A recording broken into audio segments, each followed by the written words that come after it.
মালদায় বৈষ্ণবনগরের সুখদেবপুর সীমান্তে বাংলাদেশি অনুপ্রবেশকারীদের পুশব্যাককে ঘিরে শনিবার ভোররাত থেকে চরম অশান্তির পরিস্থিতি তৈরি হয় ভারত বাংলাদেশ সীমান্তে। সূত্রের খবর, ভারত থেকে পুশব্যাক করা অনুপ্রবেশকারীদের নিজেদের দেশে ঢুকতে দেয়নি বাংলাদেশের সীমান্তরক্ষী বাহিনী বিজিবি। এরপরই সীমান্তের ওপারে প্রায় হাজারখানেক বাংলাদেশি নাগরিক জড়ো হয়ে বিক্ষোভ দেখাতে শুরু করেন। এরপর পরিস্থিতি সামাল দিতে কড়া পদক্ষেপ নেয় বিএসএফ। সীমান্তে বাড়ানো হয়েছে বাড়তি নজরদারি ও নিরাপত্তা। বর্তমানে পরিস্থিতি নিয়ন্ত্রণে থাকলেও সীমান্ত এলাকায় উত্তেজনা বজায় রয়েছে। উল্লেখ্য, বৈষ্ণবনগরের সুখদেবপুর সীমান্তের প্রায় 1200 মিটার এলাকা এখনও কাঁটাতারবিহীন। অতীতেও এই সীমান্ত দিয়ে অনুপ্রবেশ এবং কৃষি জমি নিয়ে একাধিকবার বিতর্ক ছড়িয়েছে। এই ঘটনার পর সীমান্ত এলাকায় জারি করা হয়েছে বিশেষ সতর্কতা। বিএসএফ এর পাশাপাশি স্থানীয় প্রশাসনও পরিস্থিতির উপর কড়া নজর রাখছে।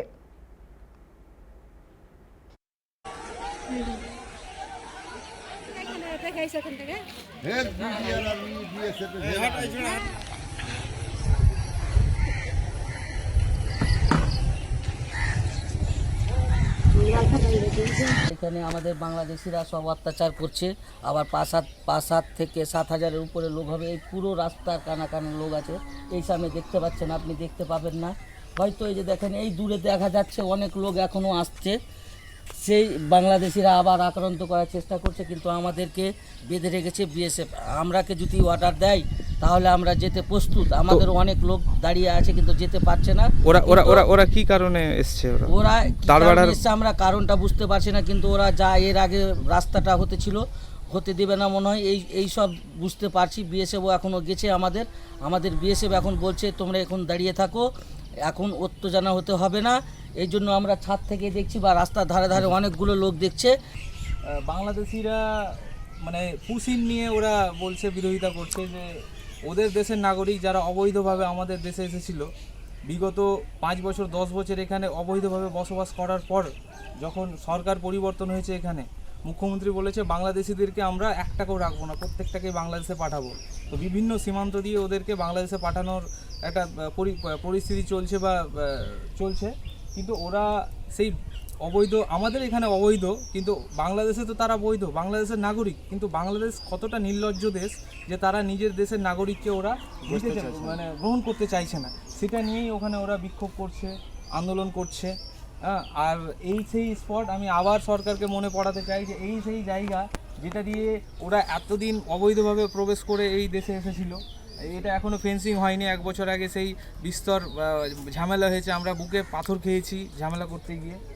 বাংলাদেশ আমাদের সীমান্ত এলাকা, যেখানে 569 কিলোমিটার বাংলাদেশের যে সীমান্ত, দীর্ঘদিন এটাও এই এলাকাটা আমাদের কেন্দ্রীয় সরকারের সম্মানীয় আমাদের স্বরাষ্ট্রমন্ত্রী মাননীয় অমিত শাহজি বারবার বলা সত্ত্বেও কাঁটাতারের বেড়া দেওয়ার জন্য সীমান্তবর্তী এলাকার 569 কিলোমিটার যে জমি হস্তান্তর করেননি।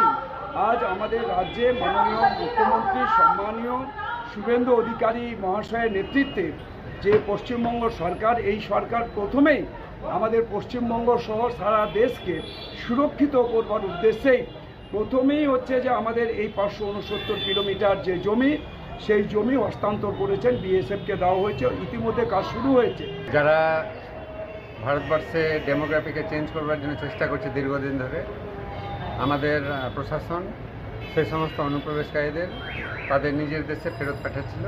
এই নিয়ে একটা সমস্যা হয়েছে। নিজের দেশের মানুষদের, নিজের ধর্মের মানুষদের তারা ফেরত দিতে চাইছে না। এটা একটা আশ্চর্যের বিষয় যে যারা নিজের ধর্মের লোকদেরই তাদের নিজের দেশে ফেরত দিতে চাইছে না, যারা বিভিন্নভাবে এদেশে এসে বিভিন্ন স্থানে ছড়িয়ে পড়েছে এবং বিভিন্ন সমস্যার সৃষ্টি করছে। সরকার এর থেকে মুক্তি পাওয়ার জন্য প্রতিজ্ঞাবদ্ধ যে সমস্ত অনুপ্রবেশকারীকে নিজের দেশে ফেরত পাঠাবে, তারই অঙ্গস্বরূপ আজকে সুখদেবপুর বর্ডার দিয়ে কিছু অনুপ্রবেশকারীকে বাংলাদেশে পাঠানো হচ্ছিল। তার জন্য তারা সমস্যার সৃষ্টি করছে।